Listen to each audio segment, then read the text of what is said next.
So, who wants to kick us off? Dalia? Has LJ blown up bigger than you thought it would have? Yeah. So LJ's back in 2014. I was teaching, and then we done our first event at my actual school I was teaching, and it was good. It was a really good success, but we didn't think it would grow from. I remember the first year we were maybe serving, first 6 months, probably serving 20, 30 people a day. Now we serve just over 200 people a day, so in the space of 4 hours. So it's kind of become a beast of its own now. It's a bit hard to handle on most days. Yeah, so it's definitely gone bigger than I ever expected. Yeah. What would you say the ages of most of the customers? Oh, do you know what now? We used to get like the workers, so the kind of like 20 plus, 20 to, and then like kind of students. So you're looking at probably 25 to 26. But over the last 18 months, 2 years, we get a lot more kind of students now. So it varies, like from kids finishing school at 4 o'clock or 3 o'clock, we get the tail end of that. But then the majority of our customers are during the day students like yourselves. So you're looking at 18s to 25s, and then obviously the workers. So we have a large, I'll probably say the makeup of students or clients, 18 to 25s probably makes up about 50% of our kind of clientele, and then the rest workers from 25 onwards. Yeah, so it's a good range of people. And then at weekends, Saturdays, we always find that a lot of families come. So we have a lot of families, which is that's part of our ethos, the food and family. Because you can eat cheap, instead of going for a slap-up meal for 50, 60 quid, you can come and eat, 4 of you can eat for, I don't know, like just under £30, and be satisfied, yeah. Are there any areas of your company that you think are like outdated that you'd like to change?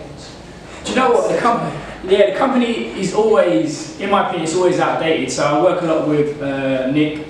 We're always like conversing about how we can change things. Last year we done a rebrand, which had done really well, which is part of this. So part of the rebrand, and that's to take us into the future, like longevity. So the logo was outdated at the time, and then now we're just updating our products now. So from our seasoning that we sell to even how we serve, so it seems like there's always things to do, always, yeah. So it's a work in progress every single day. Hopes for the future of the business? So about a month ago we opened a franchise. We did. So we're now franchising LJ's. We're like a trademark now, and we've got to a point where we have so much work that we can't handle it ourselves. So we're here, but then we also do university, the Bath University. We do Bath Rugby.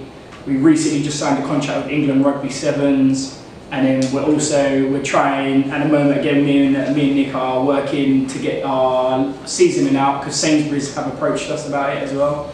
So I mean, there's a lot of, things are definitely overwhelming. There's a lot of things happening, yeah. Thank you. Can you give a brief outline of the history of LJ Hubs as a business? Oh, brief history. So my background, I used to be a football coach. And then I worked like quite high level football coaching, and then I went into teaching, and then I taught for about altogether about 7-8 years. But then I got a bit disillusioned with kind of teaching the whole aspect of it, and I wanted to work for myself. So before teaching, I worked in the corporate side of things. When you go into teaching, again, it was more of a corporate world, and without sounding like trying to be as humble as I was. So as a teacher, I was an outstanding teacher. But then also in my commercial side of things, like coaching, I used to work for David Beckham. So through it, kind of like for us, I kind of lost my thinking there. What was the question again? Can you give a brief outline of LJ Hubs as a business? Oh yeah, so basically, just working for some other people, I kind of became disillusioned about it all. Hence the reason, like kind of what I'd done before. So I was like, what do I enjoy? I enjoy cooking, I enjoy talking. And we have a very multicultural family, I do. So myself, I'm English, German and Jamaican, and my wife is Chinese and Italian, but it all revolves around family and food. So it was like, actually, we have so much food coming together, why don't we try it? And it was totally out of our comfort zone, but it was like, actually, it might work. Yeah, so 4 or 5 years on, we're still going, yeah. Out of like all occasion like dishes, like why have you chosen those certain? We chose it because the cleanliness of the dish, because we didn't want to have too many additives to it. So we wanted to make it simple, like simple and effective. So if you look at our menu, all it is chicken and chili.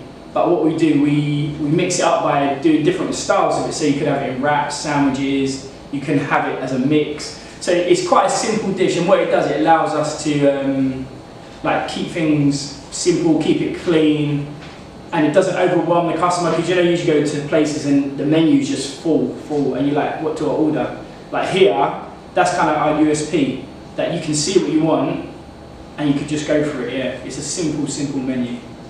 I think about doing like a children's menu, so like make families come to you. Well, we do kids dishes. Oh, right. We do. One of my staff members actually on the way into work, she actually mentioned that we should do, not trying to plagiarise or whatever, but do you know like KFC do like family buckets and things like that? Like maybe we should add something on the menu which is like a family deal. Yeah. You know, so like maybe like 8 pieces of chicken, 2 boxes of fries, you know, and have something that, you know, cuts down the cost even more, but it's a bundle, and kind of bundle it up. So yeah, it's something that we've actually spoke about quite recently. Did you invent the seasoning? Is it your recipe? Yeah, so none of it, we started from scratch with the business. It is everything from design to the shack to the dishes. We trialed and errored. So we first started off with, our first concept was fried chicken and waffles, and it went down well, but it's not something you can eat on a regular basis. So we wanted to keep with the sweet and savoury. So we went with sweet potato fries, and then we kind of cleaned up the chicken. Instead of having fried chicken, we went to like skinless, boneless chicken, you know, a clean meat instead of frying everything. So yeah, if that answered the question? Yeah. When it does come to design, like what do you prefer? Like do you prefer like a busy design or like something sleeker? Oh, I'm very clean lined. I like everything very clean and noticeable. When we went last year in a project, there was a lot of designs that they look amazing actually, to be honest, but they were very busy to look at, and that kind of go, you know, trends change. You know, like some of you wearing, like you're wearing Carhartt, kind of, I remember when I was younger, like that was, you know, people wouldn't really go for that, and like Fila, people wouldn't wear them, but now everything's moving, and I think you have to stay relevant. So having a clean logo, you know, things like KFC, McDonald's, tell me when have they really ever changed anything? They haven't, have they? Some of the most successful businesses have clean symbols that you can recognise, and for us, that's where we wanted to go as well. We didn't want to be, you know, too jazzy. We wanted to, like, as soon as you see the sign, you recognise it, you can see what it says. Yeah. So I'm quite a simple, clean line guy. Have you like print advertisement, or is it always like social media? We used to have print advertisement. Yeah. We did, and then again with the business of the business, it just trying to keep on top of it gets a bit too much. So social media is definitely the easiest way, and even that you fall behind on. But we did have loyalty cards up until about 2 months ago, and then the university approached us and they went to electronic version, but it hasn't really kicked off. So we're probably going to go back to the reward cards, like a handheld, because it's advertising, it's got all the details, and you know, it's a visual, it is right in your hand. So yeah, we haven't really got, we're very minimal, but I would like to kind of push us out there even more. Okay. Yeah. Do you think you will go to get a shop? Like, is that the hope for you, do you think? Yeah, we've lost out on 3 shops so far, which is really frustrating. And so, you know, for us, it's a great model because it's a sustainable model. It's cheap to run, it's a shack. You know, I think the only hard thing is kind of sweat equity. You ever heard of sweat equity? So it means the work you put in and what you get out of it. So obviously the work that you're putting in is hard work, but what you're getting out of it, so the harder you work, the more you get out of it. So we call that, in our NLJ, we call it sweat equity. I think it's a broad kind of saying anyway. So the hard work putting it out, but now we've got it down to, we can set up in half an hour now. You know, it used to take about an hour to set up, but now half an hour and then we're kind of ready to cook. So a shop, it would be a dream just to come in, see everything set up and just start cooking. Yeah. That would be, yeah. And again, if we can get like, it'd be nice to have like a hybrid restaurant, like a place where you can come and order from the front, but also you can sit down if you want to. But I don't really want to fall into the category of like the Mackie D's, or you know, Yeah. I want to kind of sit in between, you know, that personal service, but at the same time you can either have a lovely sit-down meal, or you can just come and order. So just sitting in, how do you sit in that? You know, how do you make that? You know, and that's probably something that we want to. I think that would be something that will separate us from the rest. If we can do that and come with a great compromise, having both. Because I don't think anyone actually currently does that. You know, you go to Cafe Rouge, you have to sit down. You know, you go to Smashburger, and all you do, you order from the front, and then you have to collect and sit down. I'd rather have like that kind of walk around service, but also that kind of takeaway service. So how do you do it and make it effective? Cool. Yeah, so it's coming up with that idea, like how to make it work. Would you consider doing like a pop-up restaurant, like pop-up restaurants? So you don't have to like buy the actual... Yeah, well, we've been approached. We've been approached by the Forum Coffee House. They approached us about a year ago. We got approached by a place in Wales to come and do it as well. So we've been approached a few times. A company called Street Food Warehouse do pop-up. And we worked with them before and it went really well. So what they do kind of is like once a month, you go to like this warehouse, you pop up, you know, people buy tickets to go there, and it's absolutely, you know, they've got live music and you're just serving, you know, so it is good, it's a great concept. And again, it's low cost, you don't have to worry. But yeah, so it's definitely an idea, and it's, you know, it's effective as well. How did the name LJ Hugs come? Oh, so this is a big one. So for myself, I'm like a practicing Christian. I am, and you know, I don't really like hide it. You know, I'm not really embarrassed by it. So it actually means Lord Jesus Hugs, LJ Hugs. And the reason we come up with the name, obviously because of my faith anyway, but the word hugs is quite universal because it's a hug. If you see someone, you greet them with a hug sometimes if you're close to them. If someone's upset, what do? You hug them. So we kind of see our food as comfort food. So the hugs basically means comfort. So we just like call it Lord Jesus Hugs, because like, you know, I don't know if you guys see it that way, but even growing up before I was a Christian, like I became a Christian when I was like 18, 19, so kind of like your age. But I always see it when I was growing up as this kind of like, it's really like kind figure, you know, in school, in primary school, you know, in the, you know, kids' Bible books, he's always this like loving guy, you know, helping out. So it's kind of like, it's just relevant to what it means to myself. But the word hugs, again, it kind of encompasses everything we're about. So has anyone been to LJ's before? Anyone?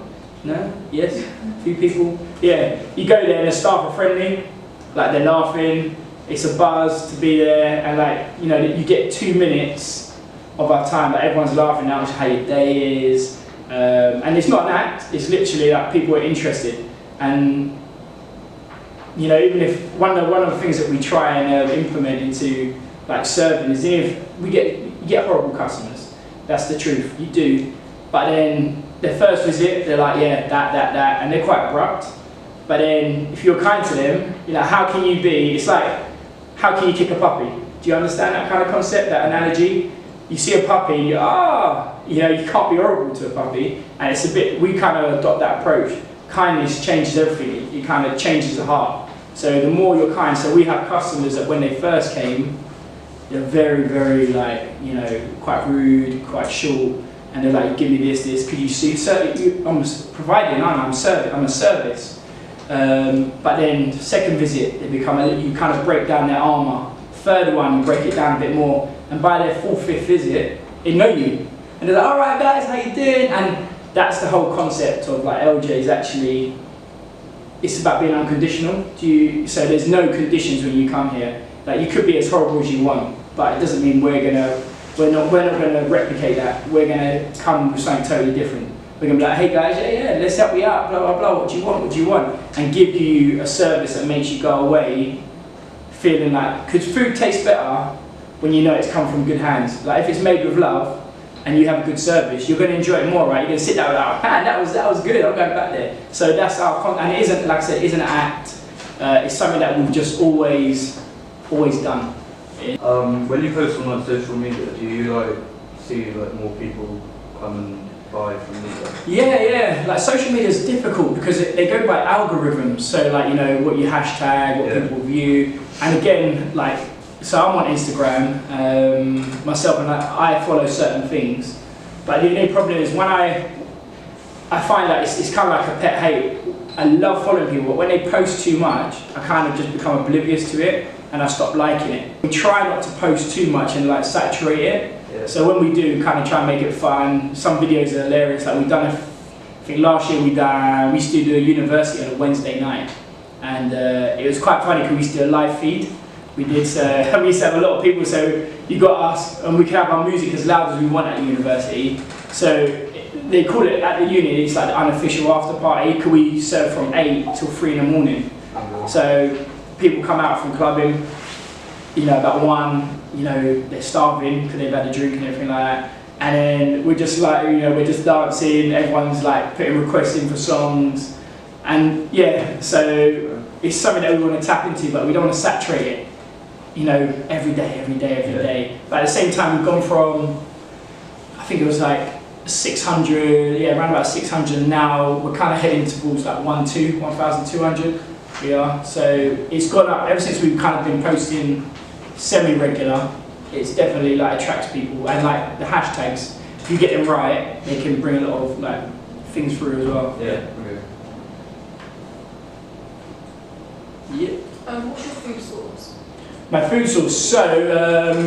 So now we order through wholesalers now, but we order specific. So what we do, could the wholesalers get it cheaper? We actually go to the vendor before, which might be a local vendor or farmer, and then we order through them, and then the wholesaler will go to them and order a bulk because they get it at a lower price, and it allows us to get a lower price. So we do go wholesalers. We mix up our veg, so sometimes we might go to, like there's Bath fruit and veg guys, sometimes we use them because they're all local, sometimes we just use wholesale if it's convenient. Yeah, we used to go to a place in Melksham to get our chicken, but what happens is it was too inconsistent, so we're looking for a consistent product, so size, you know, quality of the meat, so wholesalers are good for consistency.